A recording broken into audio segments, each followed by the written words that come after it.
Hola, buenas noches. ¿Qué tal, Rubén? ¿Cómo estamos? ¿Cómo te va, Clara? Te hago una pregunta. Dale. Estás con la escarapela, yo me olvidé. Acá la tengo. ¿La patria está en peligro? No. Va a ser uno de los temas que vamos a discutir hoy. Y lo quiero discutir, lo quiero discutir. Vamos a ver qué va a pasar este 25 de mayo, que siempre me parece secuestrado por la política, en lugar de ser un momento de celebración de todos los argentinos. Viene siendo así y me parece que va a continuar así, lamentablemente. Pero la Argentina, todo es conflicto. ¿Qué pasa con las retenciones? ¿Que sí, que no? Bueno, la verdad que el gobierno se ha mostrado bastante confuso en esta cuestión. Uno cree que hay una negociación de fondo que más o menos responde a una regla, cree uno, digo, responde a una regla básica en esta cuestión. Y es, el gobierno necesita que las cerealeras y el sector agropecuario, pero los pequeños productores le venden a las cerealeras, y si hay alguien a quien hay que decirle que liquiden los dólares es a las cerealeras. En algunos casos los productores, pero mayormente las cerealeras. Entonces el gobierno necesita que las cerealeras liquiden los dólares porque hace falta dólares, porque hace falta descomprimir el mercado, lo venimos diciendo programa tras programa, con lo demandado que está, el dólar volvió hoy, Clara, a subir un poquitito, unos centavitos. Ahora, contra esto, bueno, hay una negociación que fue con distintos carriles, pero se dio en muchas ocasiones. Esta vez es, bueno, miren, tenemos que suspender por una cuestión fiscal la rebaja que habíamos acordado de las retenciones en el caso de la soja, se habla del trigo y se habla también del maíz. Por supuesto, el mercado agropecuario estalla. Dicen que la sequía, que las condiciones del sector no son buenas, todos los temas son entendibles. Ahora, hay dos cuestiones acá a entender. El gobierno no tiene que ser tan confuso, en primer lugar, y si hay una negociación en marcha, hacerla un poco más reservada o dar lineamientos más claros. Hoy habló el ministro de Economía sobre el tema, Nicolás Dujovne, y quedó todo más confuso todavía, porque después el propio gobierno salió a desmentir lo mismo que había dicho el ministro. Entonces, si hacen falta los dólares, es lógico que el gobierno utilice todas las herramientas. Pero por el otro lado hay que dar señales claras. Y el campo, independientemente de que le fue bien o mal, necesita también señales claras. Todos necesitamos señales claras, ¿no? Ya está con nosotros el ministro de Seguridad de la Ciudad de Buenos Aires, Martín Ocampo, porque la ciudad de Buenos Aires en los últimos días se ha transformado en una ciudad de pesadilla. Cuando no son los metrodelegados es la marcha federal, cuando no es la marcha federal es un problema sindical, y hay toda una agenda que realmente es increíble de paros y de cortes para los próximos días. A mí me parece que esto está a partir de una situación económica objetiva, concreta. Se ha disparado la inflación, incertidumbre, el dólar, el aumento de precios, las tarifas. Es decir, que hay datos objetivos para la intranquilidad social. Ahora, a esa intranquilidad social se le ha sumado, a mi juicio, un contexto político, porque están todos mirando qué va a pasar y si podemos o no ganar las elecciones en el 2019. Y el otro dato político que a mí me parece muy importante es que la Iglesia Católica, en sus máximas autoridades, han dado apoyo a todos los dirigentes sindicales que están convocando a estas marchas. Hace una semana se reunió el obispo Sánchez Orondo con Hugo Moyano. La Conferencia Episcopal de la Argentina, la máxima representación de la Iglesia, se ha reunido con Yasky, con Pablo Moyano, con Micheli y con Vera. Quizás 4 de los dirigentes que más se oponen de manera radical al gobierno. Y la pastoral también, a través de Lugones, ha dicho que ir al Fondo Monetario Internacional demuestra falta de inteligencia. El Papa le ha hecho llegar al presidente Macri una carta por el 25 de mayo y, entre otras cosas, le dice: pido una Argentina más justa. A mí me parece que es un dato político muy importante el rol que la Iglesia ha decidido jugar en estos días. Es polémico, es discutible, pero el hecho cierto es que la Iglesia Católica ha salido a respaldar a la mayoría de los dirigentes sindicales de nuestro país. Vamos a ver algunas de las cosas que hemos vivido en la Ciudad de Buenos Aires, Rubén, en los últimos días. Y vamos ya a la entrevista con el ministro Campo.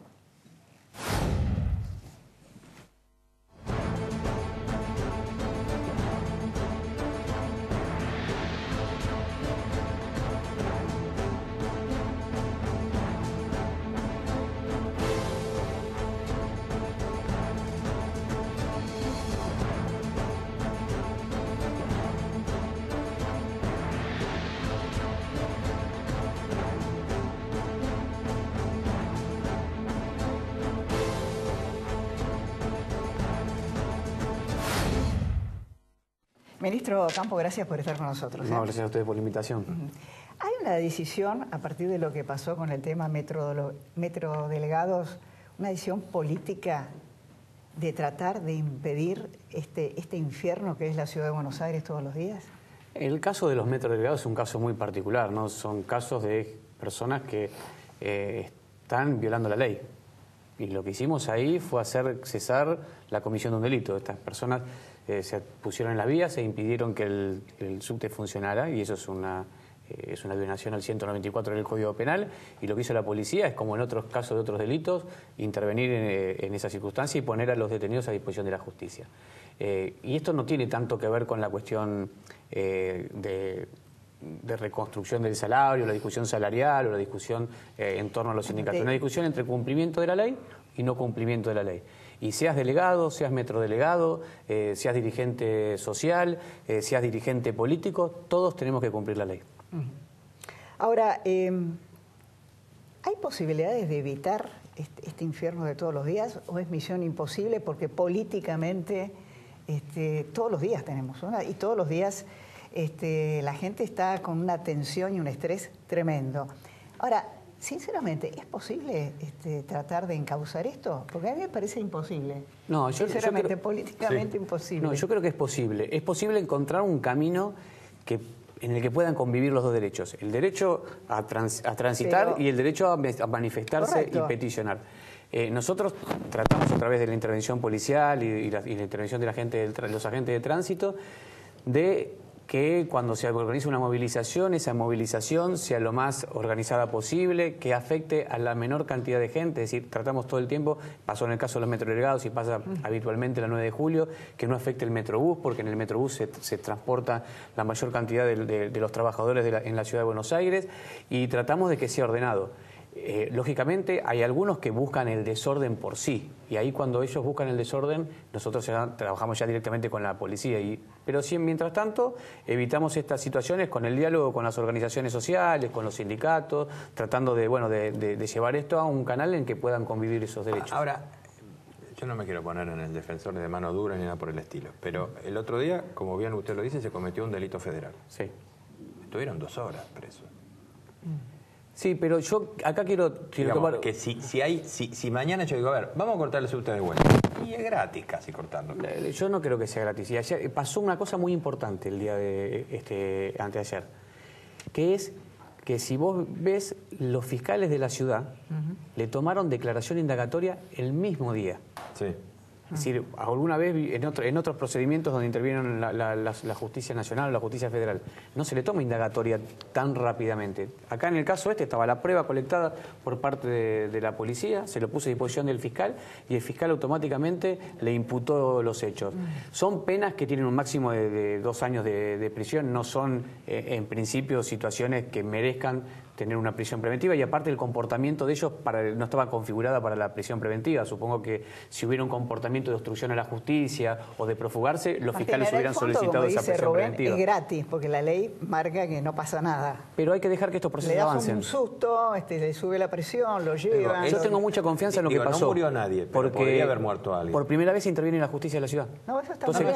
Entonces, ahí tengo mucha confianza. En la justicia de la ciudad hay un sistema acusatorio en el que los fiscales llevan toda la acción y creo que me parece que va a ser, y en poco tiempo vamos a tener resultados. Me pareció una señal importante, pero como decía Rubén, hubo gente que caminaba por las vías, mujeres que se va... Sí, es un espectáculo. Un espectáculo. Ahora, yo sé que esto no tipifica, te lo estoy diciendo fuera de la tipificación del Código Penal, o de la Constitución incluso, pero esto choca, está ahí, corre con la sedición al lado, corre paralelo, se está rozando con la tipificación de la sedición.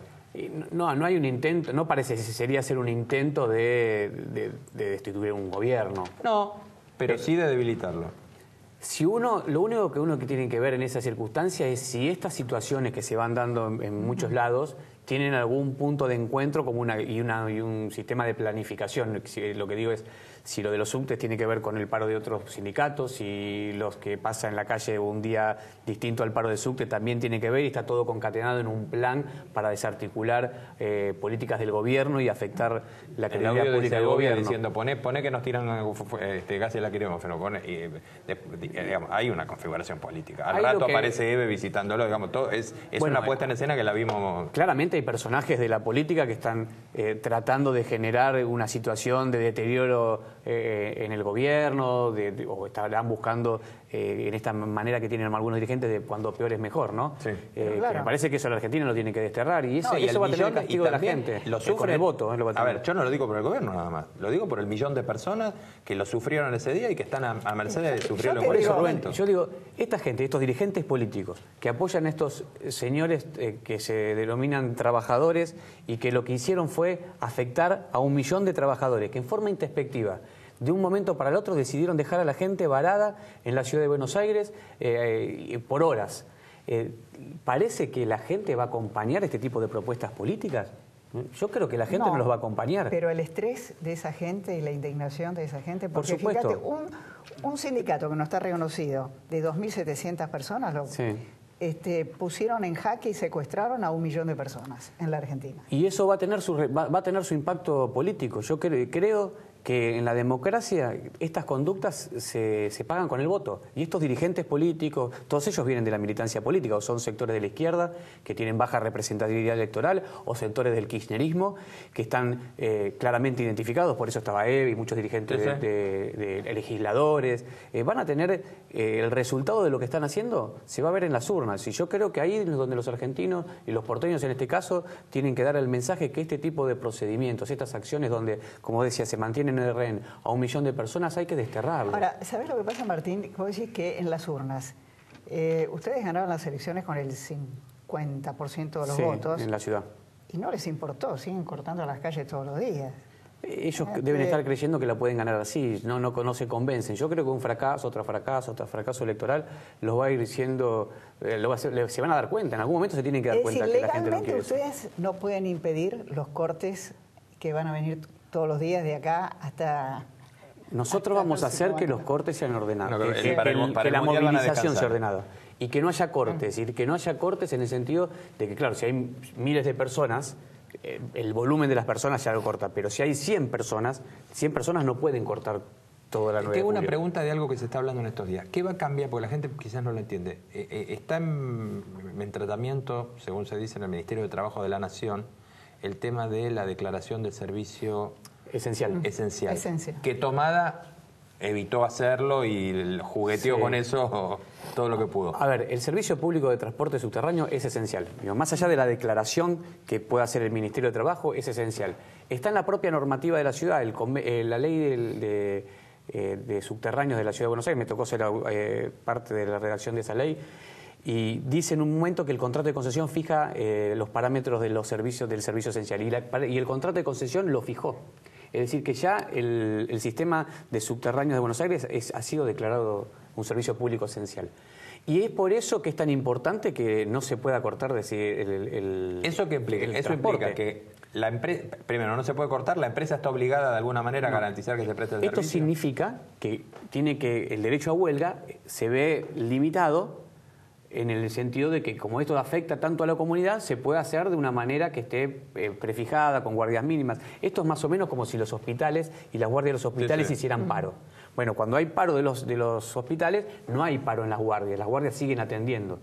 Lo mismo que, bueno, en el caso de la policía ni siquiera tiene agremiación, pero cuando un servicio es tan importante para la vida de la comunidad, el Estado tiene estas herramientas que están reconocidas en el derecho internacional del trabajo, que le permite hacer funcionar estos servicios públicos, porque si no se paraliza toda una... Imaginemos, ¿no?, que se para la electricidad, el suministro eléctrico.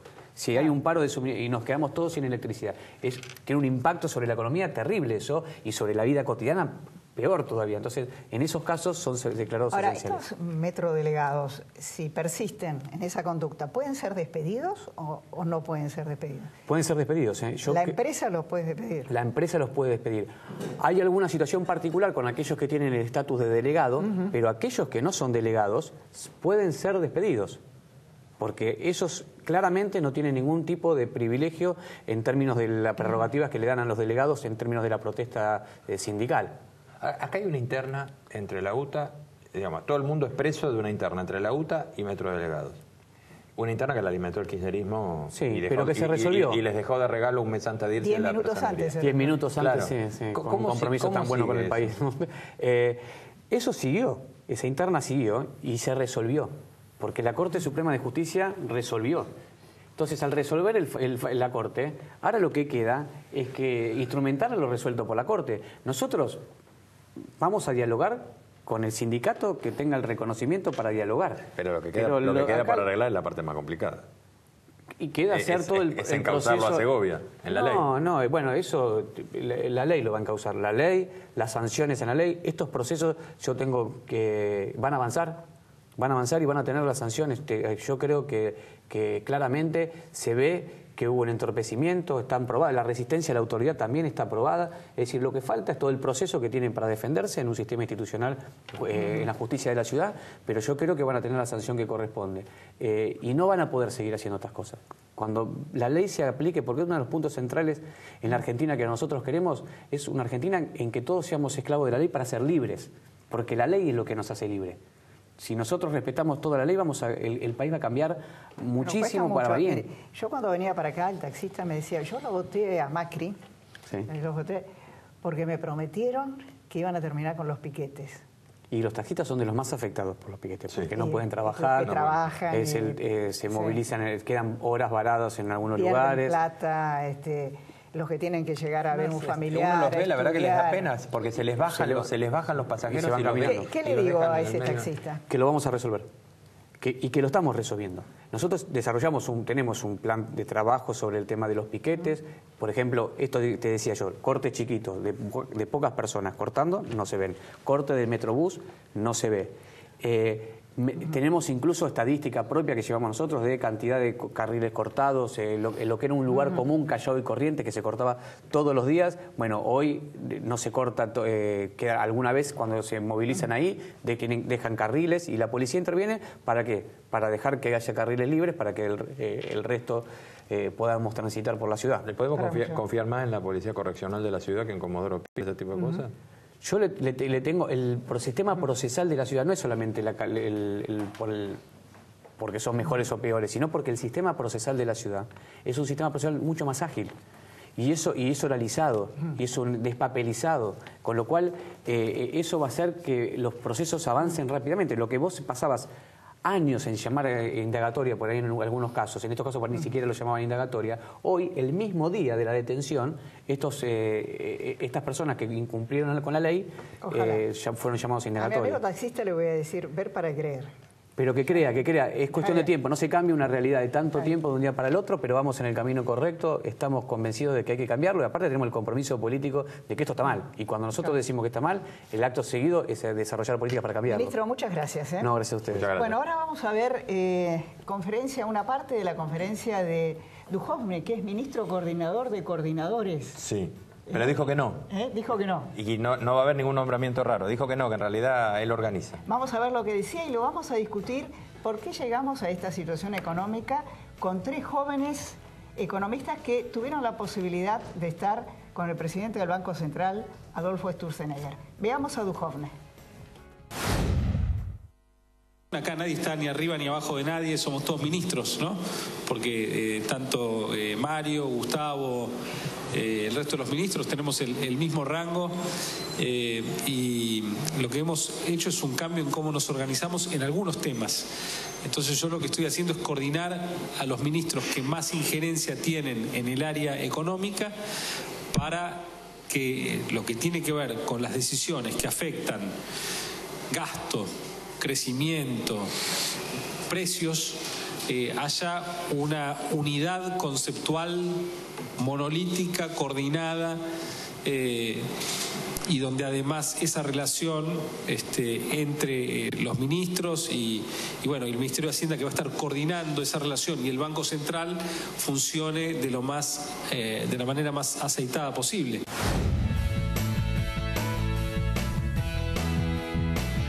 Bueno, ya los voy a presentar. Iván Carrino, de Iván Carrino y Asociados, Ramiro Castiñeiras, de Econométrica, y Gabriel Selpo, de Elipsis. Bueno, ustedes tuvieron el privilegio de estar con el presidente del Banco Central, ¿no? ¿Los convocó él? Sí. Son una nueva generación de economistas muy jóvenes. Sí, así parece. Bueno. Por suerte. Entonces, Iván, la primera pregunta, ¿por qué llegamos a lo que estamos pasando? Turbulencia, crisis, incertidumbre. ¿Qué pasó en la Argentina? Corrida cambiaria y incertidumbre, salto del tipo de cambio. Pérdida de crisis de confianza por ahí también. Sí. A ver, digamos, ¿qué estuvo pasando a mi criterio? Vos tenías un programa económico que fue gradualista, ¿no? O sea, Argentina, o sea, el país en diciembre de 2015 era un caos. El problema más grande que tenía era la cuestión fiscal, pero había otros, ¿no? O sea, estaba el cepo, los holdouts, muchas cuestiones para arreglar. El país así no iba a ningún lado y había que hacer muchos cambios. Algunos de ellos el gobierno los enfrentó, los tomó del toro por las astas, salió del cepo. Yo aplaudí mucho esa decisión. Decidió ajustar tarifas. Ahí, digamos, no está solo la cuestión fiscal en el tema de las tarifas, sino que está el tema de que tenemos que tener precios, ¿sí? Porque si no, las cosas no se producen. Pero en el tema fiscal, el gobierno fue gradual, progresivo, decidió hacer las cosas lentamente. Eso implica necesariamente endeudarse, y endeudarse implica endeudarse con el mundo porque el mercado argentino es muy chico. Y para resumir, digamos, lo que pasó, un país además con alta inflación y con una institucionalidad baja, una calidad institucional todavía muy baja, cuando el mundo cambió, cuando la liquidez mundial empezó a disminuir, las dudas sobre la Argentina fueron cada vez mayores y bueno, digamos que nos agarró la marea baja cuando estábamos nadando desnudos, ¿no? Ramiro, ¿terminó el gradualismo? Sí, es muy probable. A ver. Pero el gobierno insiste, vamos. Cuando este gobierno asume, tiene que enfrentar un déficit fiscal de 7 puntos del PBI. Para dimensionarlo, en Europa un déficit fiscal de 3 puntos del PBI ya es un problema para ser parte de la Unión Europea. Nosotros tenemos más del doble. Este gobierno hereda más del doble del déficit. Se propone un camino gradual, pero el gradualismo no es una elección, por lo menos no en mi opinión. El gradualismo es una consecuencia de tener minorías en ambas cámaras. Si ellos lo quieren vender que era gradualista por elección, me parece que es una posición política. La realidad es que si vos querés ir de shock, necesitas romper... Que expresa una limitación política. Por supuesto. Porque si vos querés ir de shock, necesitas mayorías en ambas cámaras para romper la estructura legal de economía cerrada. Cuando hablo de economía cerrada, hablo de legislación laboral, legislación tributaria y legislación principalmente comercial. Argentina está aislada del mundo con estas cuestiones, ni te digo con el cepo y destruir las estadísticas. Estábamos directamente camino a Venezuela. Entonces, este gobierno se propone, consecuencia de su limitación política, hacer un camino gradual. Pero el gradualismo exigía demasiado endeudamiento. Estamos hablando que pedía 30.000 millones de dólares por año. Pide en el 2016 30.000 millones, 2017 30.000 millones, 2018 va en enero Caputo a buscar 9.000 millones y vuelve y dice, y ahora no vamos a necesitar más. Y eso, ¿qué pasó ese día? Ese día el mercado le dijo, mira, el gradualismo no está cumpliendo ni sus propias pautas, ni sus propias metas. Y se nota bien claro en lo que es política monetaria que no logra cumplir lo que es las pautas de inflación. Entonces, mostrame mejores resultados y después venía a buscar deuda, ¿no? Entonces, esta crisis le pegó en el cimiento del gradualismo, que es tener financiamiento hasta el 2020 fluidos desde el exterior. Acá se acaba de jugar la carta del comodín del FMI que asegure financiamiento de acá al 2020. Gabriel, ¿tu opinión? Sí, efectivamente, como establecen los muchachos, yo creo que es así. Lo que me gustaría aclarar el hecho de que, bueno, Cambiemos es una coalición, ni siquiera es un partido, es una coalición encima minoritaria. Cuando llega el gobierno, encima el anterior gobierno todavía seguía relativamente fuerte en términos del Congreso y era muy difícil de poder llevar adelante un plan fuerte debido a que eventualmente una ley, si la vetaba, tenía pocas posibilidades de incluso que el Congreso diera vuelta a ese veto. Entonces, políticamente creo que lamentablemente fue así. Eventualmente tuvo una buena elección en mediano término, luego de fortalecer hacerse políticamente, acelera cierta reforma. Cierta reforma tiene que ver con el pacto fiscal, que es una reforma de largo plazo, que no solamente trata la parte de la nación, que es una parte del gasto fiscal, sino también la parte de la provincia, que es muy importante, y a largo plazo, con un plan a largo plazo. Y el segundo es una reforma previsional que intenta desactivar una bomba. Ahora sí, claramente en el medio tuviste un déficit fiscal muy grande que todavía se mantiene y que sin duda te dejó muy vulnerable cuando el mundo, como establecían los compañeros, se complicó significativamente. Ahora, digamos, ¿cuál es la salida que tiene el gobierno ahora? Porque sigue teniendo, como vos decías, sigue teniendo minoría en las cámaras. Los límites a un ajuste se ven, crujen un cachito todos los días en negociaciones que el gobierno intenta hacer. Pero por el otro lado, además, y esto le pregunto a los tres, está esto por una cuestión. Y por el otro lado, ¿ustedes ven que hay verdadera voluntad de llevar adelante un ajuste? ¿Creen que el gobierno está convencido del sofocón que le dio el mercado? A ver, yo creo que ningún político quiere llevar adelante un ajuste porque obviamente le restan votos. Ahora, por el otro lado sabe que no lleva adelante y llega al precipicio de que eventualmente no lo financian más.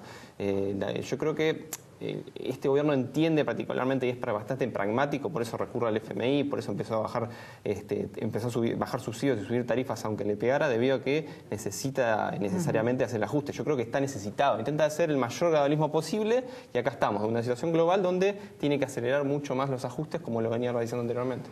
Sí, me huele que el diagnóstico era correcto desde el primer día. O sea, la cuestión fue el gradualismo, si no fue demasiado gradual, porque también no es que gradualismo shock y en el medio no hay nada, ¿no? Es decir, la pregunta fue, ¿no fue demasiado gradualista el programa a punto tal de que, de hecho, de pizarrón exige hasta el 2020 $120.000 millones de deuda externa?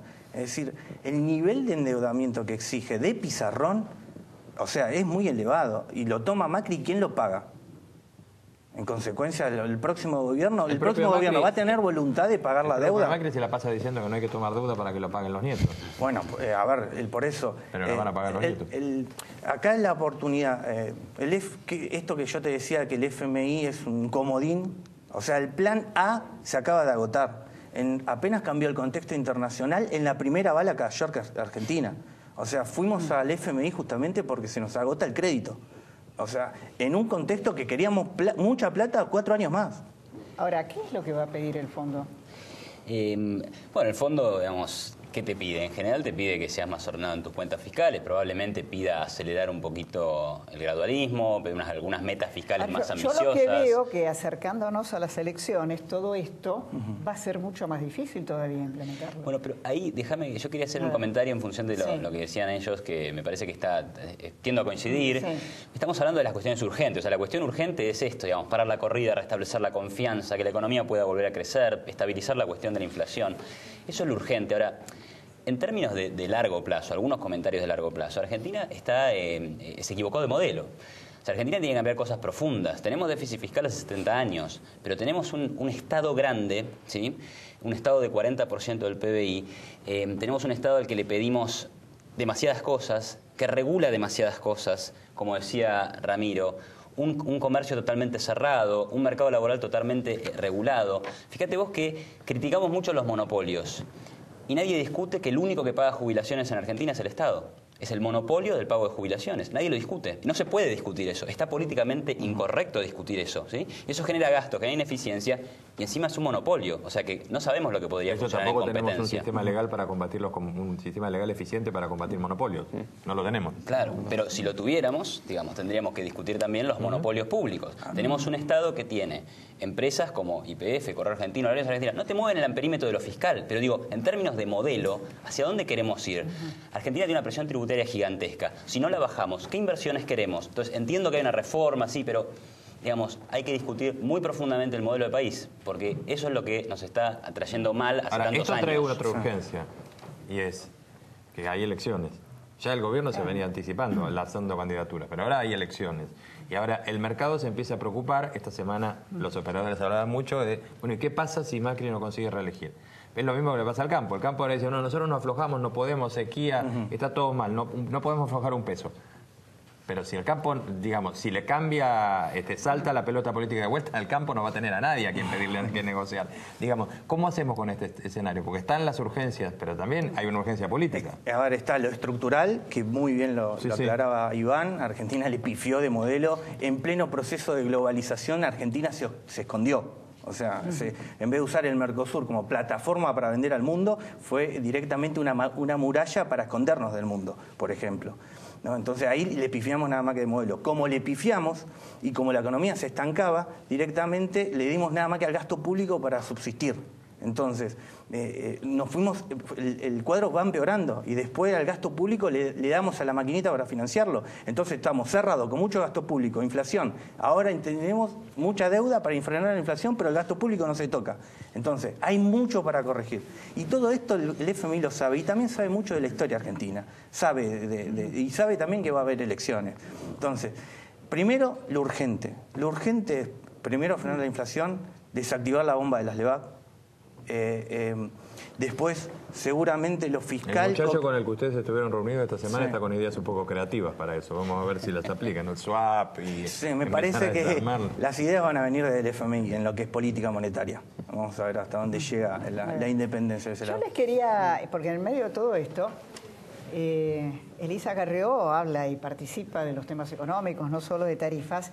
Yo quisiera mostrarles un momentito del reportaje que le hizo Joaquín Morales Solá, donde hizo acusaciones al sector privado, a empresarios muy graves. Véanlo y después lo discutimos. A ver. Ahora, los devaluacionistas, ¿qué quieren? $1 a 35, por ejemplo. Entonces ellos ganan, funden al país y ganan. No, una Argentina republicana no la gobiernan 7 o 40 empresarios. Tienen que acostumbrarse a ser empresarios, no gobernantes. Y si quieren ser gobernantes, que se presenten a elecciones.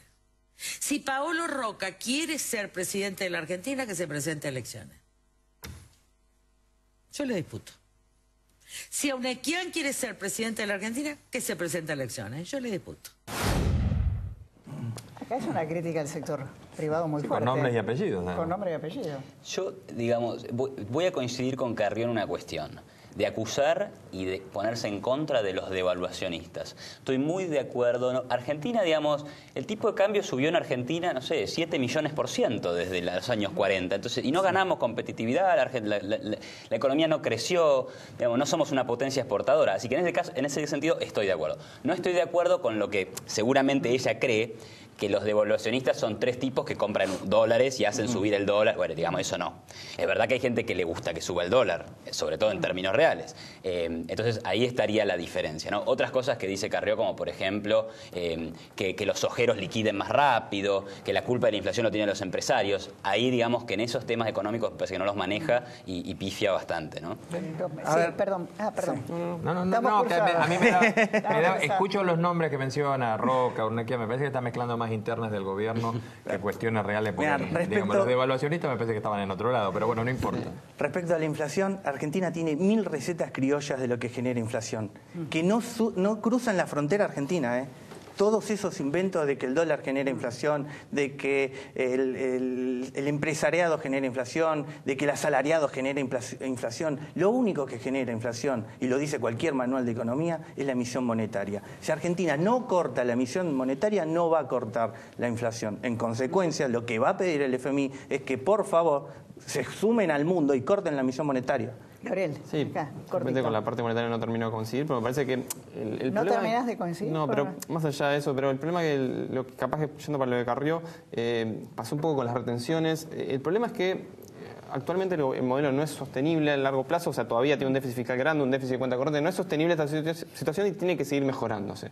Y es importante que a lo largo del proceso el gobierno no dé pasos atrás. Yo sé que ya, o capaz que es apurado en algunos lados, pero me resulta muy difícil que pueda dar un paso atrás porque puede traer desconfianza. Y pasó un poco con todo este momento cambiario, porque también generan algunos pasos en falso y una leve desconfianza en un sistema que todavía no es sostenible por sí solo puede generar un gran problema. Por eso es importante que estas situaciones no se repitan, como también el tema de las retenciones, porque puede traer desconfianza y puede puede repetir estos episodios cambiarios que son en parte de desconfianza, un sistema que todavía no es sostenible a largo plazo. La última pregunta cortita. ¿Quién manda dentro del esquema económico argentino hoy? Bueno, es la pregunta más difícil. Tienen 5 segundos cada uno para... No, el FMI pidió un nombre para poder negociar y fue Duhovne. Sí. Duhovne, ¿vos? ¿Quién es?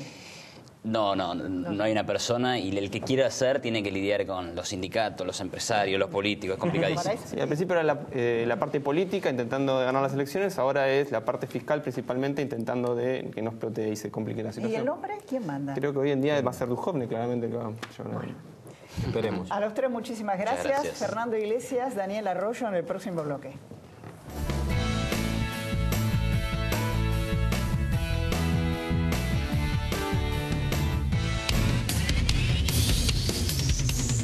Osdeneo 1825.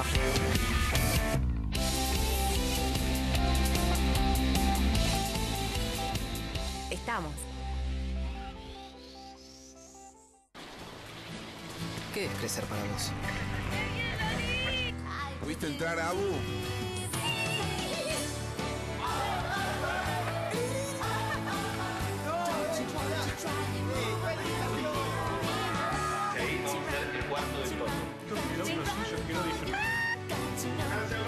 Para cada uno, crecer es algo distinto.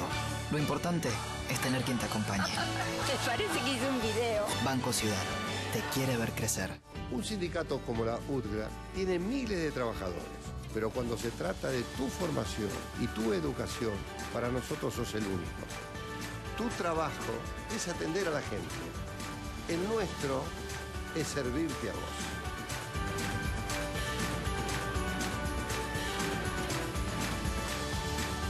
Educación gratis y a tu alcance. UTGRA, unidos por el bien común.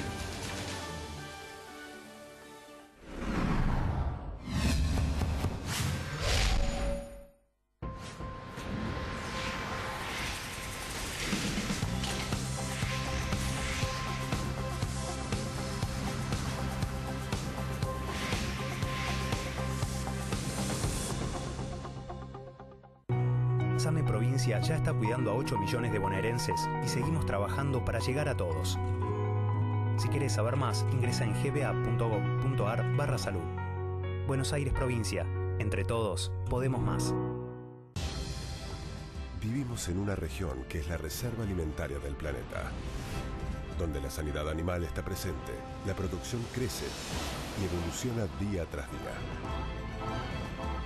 Y en eso estamos juntos, produciendo más carne y más leche, gracias a su manejo profesional y a nuestras soluciones en sanidad. Biogénesis Bagó, la evolución de la salud animal. Vení a Jujuy, viví tradiciones ancestrales, hacé real el milagro de la fe, disfrutá coloridos cerros, vastas yungas y la maravilla de la puna. Descubrí Jujuy, sé parte del patrimonio de la humanidad en la quebrada. Vení a disfrutar, Jujuy es energía viva. Más información www.turismo.jujuy.gov.ar.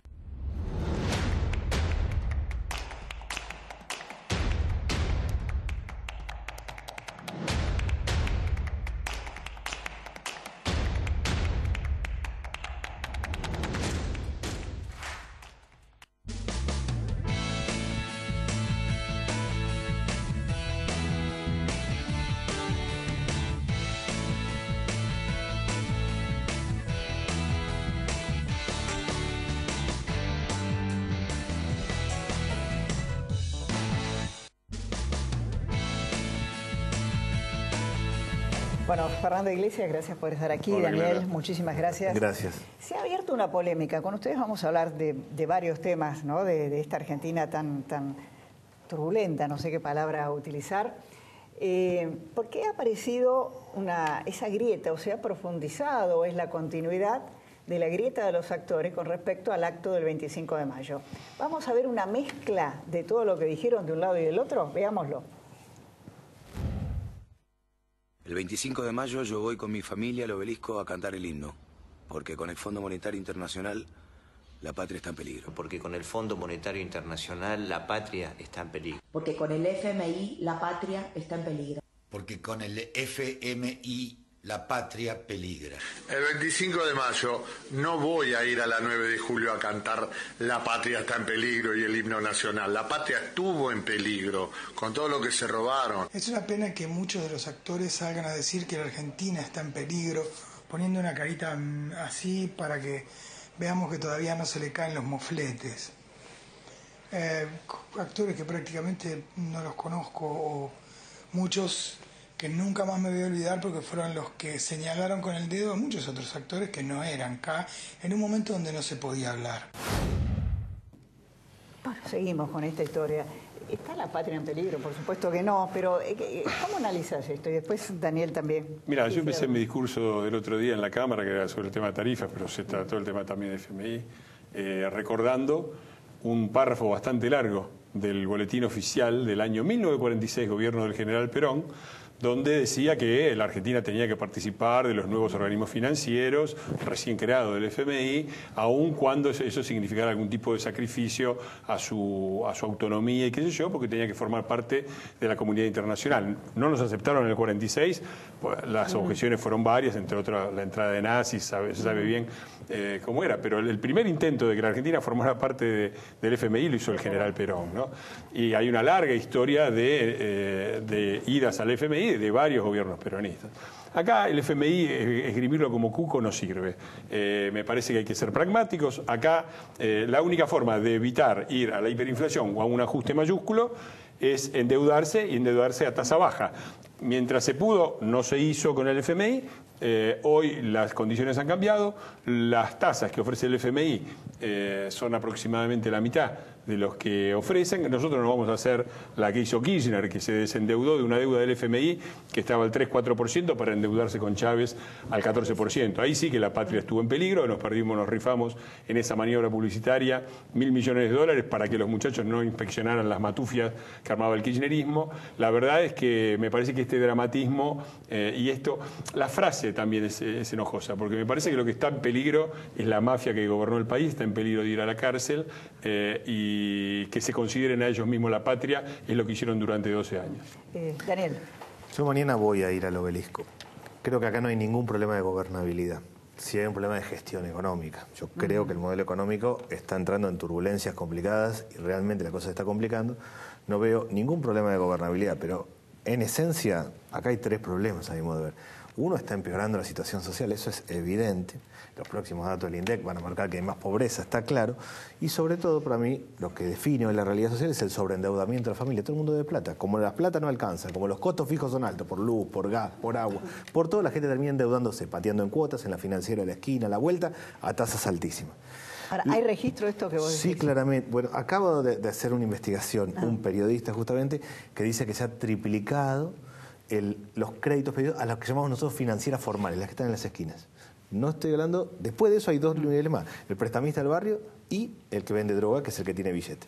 ¿Por qué hay más gente que toma crédito? Pues no le alcanza la plata, eso está claro, y las tasas son muy altas, porque las tasas formales, las del banco, son altas. Lo segundo que me parece que acá hay un problema es que creo que es un gran error haber ido al Fondo Monetario.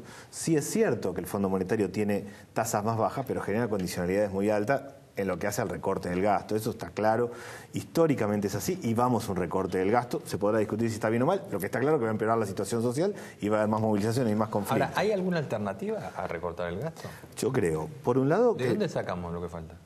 Por un lado, el Estado gasta más de lo que tenemos, es sí.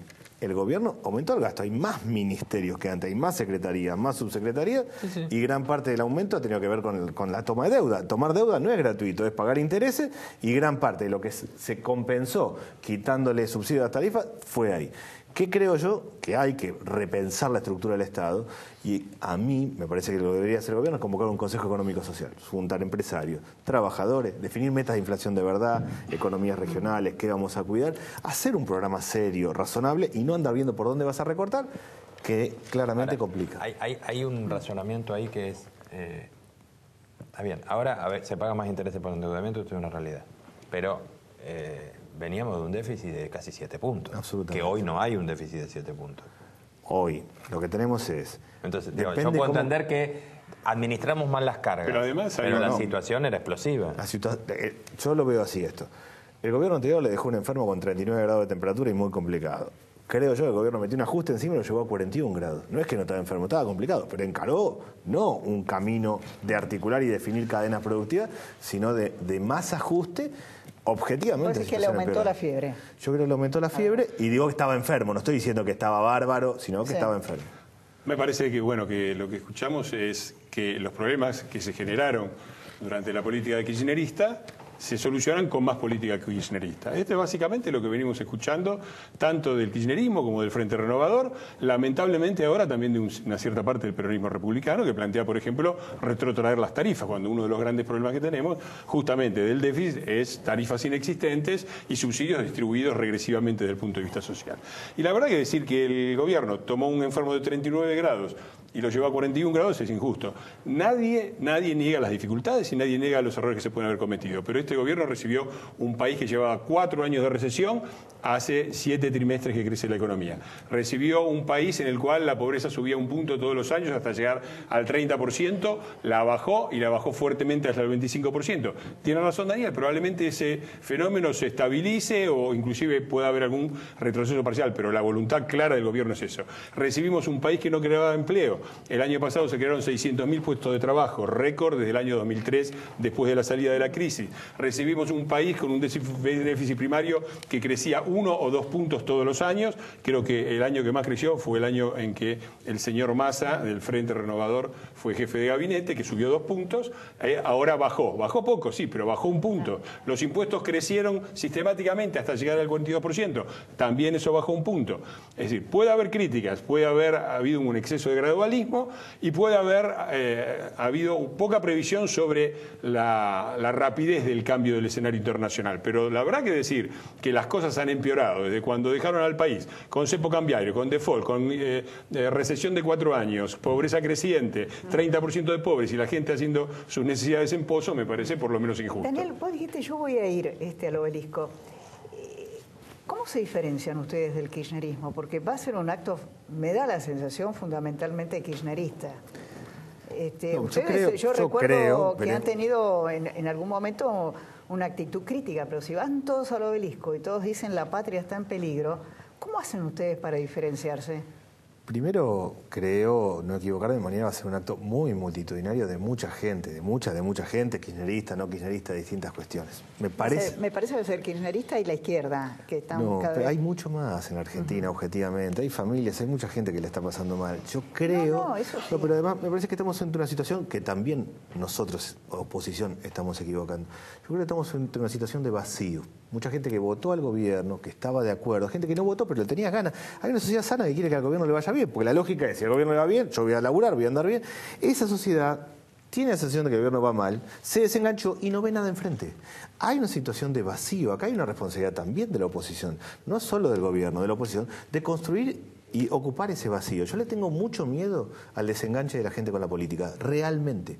Mi temor es la crisis de representación, el desenganche de la sociedad con la política en general, más allá del gobierno. Las encuestas lo marcan. Por eso mismo hay una responsabilidad de quienes somos opositores, creo yo, de unificar, de trabajar, de plantear ideas, de hacer críticas y propuestas. A mí me parece que lo que hicimos con las tarifas es razonable, otro puede parecerle que no, pero independientemente de eso, de discutir y de plantear ideas, pero tenemos que llenar este vacío. El peor escenario es el desenganche, es la ruptura del contrato social, que la sociedad se desenganche del Estado y de la política, y eso es muy malo, con lo cual tenemos nosotros también una responsabilidad. Yo participo de las protestas en términos de los docentes, los trabajadores estatales, los movimientos sociales, participo, acompaño, conozco, estoy ahí, planteo, tengo diferencias con el kirchnerismo claramente, que hubo en el kirchnerismo corrupción de la obra pública, es muy evidente, pero acá hay que construir una oposición que también ocupe un lugar, y creo yo que estamos ayudando a ocupar ese lugar. No, a mí me gustó mucho la idea que planteó Daniel con respecto a la persona que va y se endeuda, primero, que no tiene deuda en el banco, y va y se endeuda con el prestamista, que no le inspecciona las cuentas, pero le cobra el triple o el cuádruple de tasa. Bueno, esa es la situación en la que está el país. Nosotros no podemos seguir haciendo eso y vamos al banco con absoluta confianza, porque este gobierno ha hecho un esfuerzo genuino de, como se nota de los índices, no es solamente declaración, de no afectar a los sectores más vulnerables, de no afectar a la clase media. De hecho, hemos tenido también para la clase media, ha habido récord de turismo, récord de venta de motos, récord de venta de automóviles. Sabemos que hay dificultades, no es que creemos que vivimos, están claras las dificultades y está claro que ese escenario un poco se enturbió con esta crisis del dólar, pero también tenemos una responsabilidad y no nos gusta, la verdad es que nos parece muy hipócrita la actitud de quienes quieren diferenciarse del kirchnerismo, pero después van a los actos del kirchnerismo, votan con el kirchnerismo. Los dos esfuerzos que hizo este gobierno, no por recortar, sino simplemente por desactivar dos bombas de tiempo que dejó el kirchnerismo, que eran la fórmula jubilatoria por un lado y las tarifas por el otro. ¿Qué es lo que tuvimos? En diciembre tuvimos al gordo Bazooka tirándole 15 toneladas de piedras al Congreso.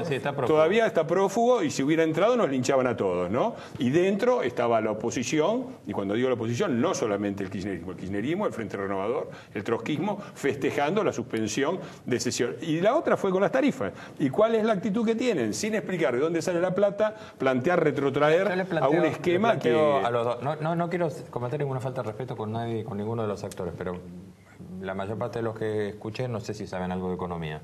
Entonces pueden opinar de lo que quieran, pero me parece que de economía mucha idea no deben tener.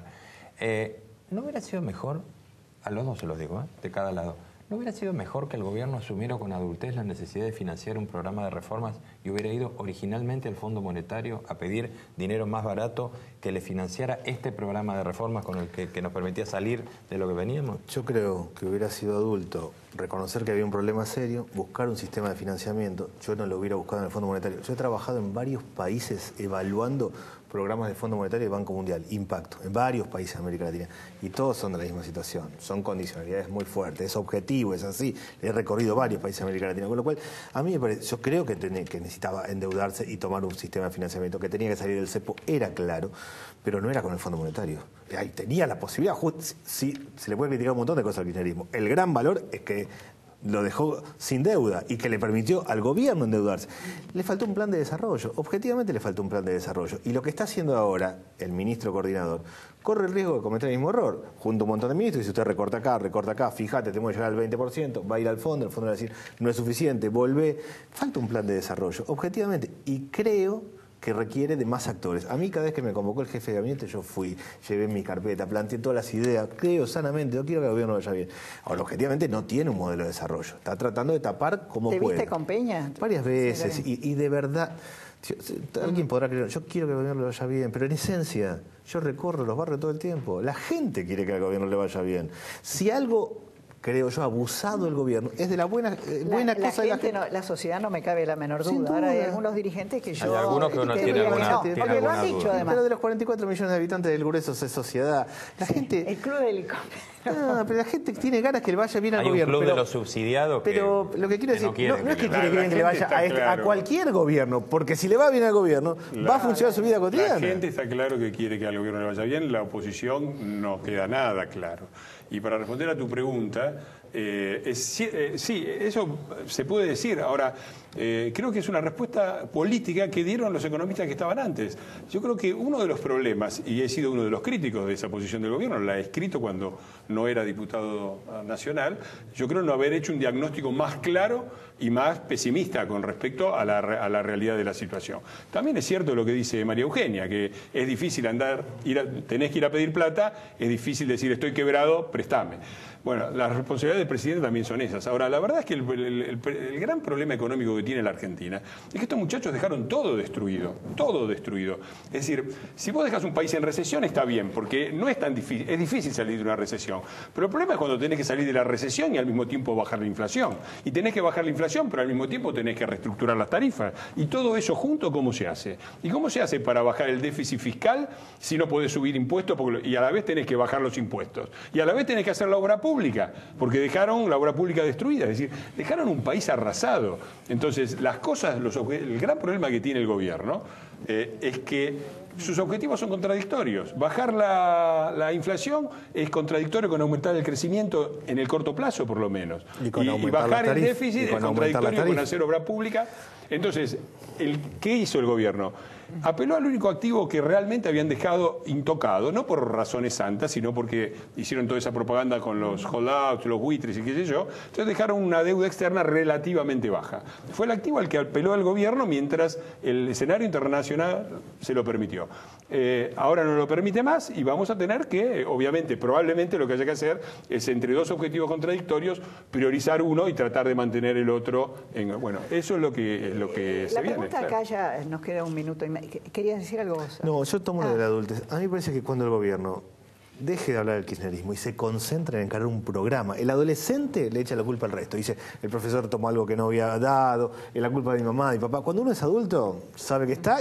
Cuando el gobierno se olvide del kirchnerismo y se concentra en encarar... Eso es injusto también, porque, a ver, Daniel, vos vas al médico, ¿no? Y tenés los pulmones hechos pelota. Y el médico te dice, mira, Daniel, fumaste 40 años, por eso... ¿Y vos qué le decís? Doctor, no me presente más excusas, solucióneme el problema. Cuando uno Digo, es adulto, los problemas son los problemas que hay. Y fueron 12 años, por no decir 70 años de lo mismo, y no se van a solucionar en 2 años. Así que explicar en cómo estamos y cómo evolucionan estos 2 años, me parece que es honesto. Yo digo, con respeto, creo que el gobierno pierde mucha energía en buscar quiénes son los culpables y lo que tiene que intentar es armar un programa de desarrollo. Que el gobierno la tiene complicada, está claro. Es un país que está desacomodado, tiene 25% de pobreza, 40% de pobreza en los niños, 1,5 millones de jóvenes estudian y trabajan y 20% de desocupación en los jóvenes. Gobierna la madre de Teresa de Calcuta, la va a tener difícil en Argentina, está claro eso. Ahora, debería concentrarse en encarar un esquema y un esquema integral. Me parece a mí, ojalá me equivoque, que lo que está haciendo, coordinando Duhovne no es un esquema y un programa económico, sino es ver cómo hace para cuando el país tenía un esquema... Yo creo que falta un plan, claramente. Cuando el país tenía un plan, que era el plan kirchnerista, de que participaban muchos funcionarios también del Frente Renovador, no crecía la pobreza, crecía el endeudamiento también, porque tampoco lo dicen. 10.000 millones de dólares perdía el kirchnerismo en sus últimos 4 años. Se endeudó por 10.000 millones de dólares y perdía 5.000 millones anuales de reservas. Hablan de las reservas y el kirchnerismo, Cristina en su último, perdió 22.000. Las dificultades son claras. Y este gobierno sí tiene un plan. Lo que tiene también es pragmatismo. Si te cambia el escenario internacional, vos no puedes decir yo tengo un plan, voy a seguir así. Ya vimos lo que pasa cuando se hace eso. Ya tenemos que cerrar. Por lo que yo veo, la posibilidad de llegar a algunos acuerdos básicos es una utopía total en la Argentina. Sobre todo porque ahora están todos en el 2019. Yo no lo creo. Yo no creo que estemos... Para mí el acuerdo no es un acuerdo parlamentario, es un acuerdo con la fuerza de la producción y del trabajo. Y es definir metas de inflación y metas de crecimiento. Ahora, ¿sabes cuántas veces escuché yo eso? Cada vez que estuvo el peronismo en el poder, esa visión corporativa... Pero quiero decir algo, todos nos ilusionamos mucho, porque ustedes convivieron muy bien hasta hace 6 o 7 meses. Sí, la luna de miel... Yo en ese momento dije que los buenos amigos no se ven el día del casamiento y el día de repartir la torta, sino el día del divorcio. Ahí se ve quiénes están con el país y quienes se quisieron subir a la luna. Soy diputado hace 5 meses, claramente. Y de verdad... Esa parte no la viví. No, y de verdad, cuando uno deja de hablar del otro y se concentra en lo que tiene que hacer, ve cuál es el camino. A los dos, muchísimas gracias. Hasta la próxima semana.